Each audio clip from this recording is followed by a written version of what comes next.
شب برات ہے 15 شعبان کی رات، اور ایک جو ہے عید الفطر کی رات ہے، جیسے چاند دکھتا ہے اس کے بعد جو اگلے دن عید کا دن ہوتا ہے، یہ چاند رات کہلاتی ہے۔ تو یہ اور بقیہ جو عید الاضحیٰ کی ہوتی ہیں 8ویں 9ویں 10ویں رات جو ہوتی اچھا ہے، یہ راتیں جو ہے نا 3 وہ راتیں اور یہ 2 یہ راتیں، یہ 5 راتیں ہیں۔ ان 5 راتوں میں سے کسی بھی رات جو بندہ پوری رات اللہ کی عبادت کرے، اللہ گھر کے اندر گزارے، ذکر و اذکار کرے، اعتکاف کی جیسے وقت گزارے اور عبادت کرے، ان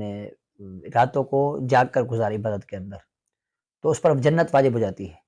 اب دیکھیں صرف ایک رات کے اندر اگر بندہ یہ کوشش کرتا ہے تو اس کے لیے اتنا بڑا انعام ہے کہ جنت واجب ہو جاتی ہے۔ اور جو خوش نصیب جو ہے یہ 5 کے 5 رات میں اہتمام کرے تو اس کے لیے کتنا درجہ ہو۔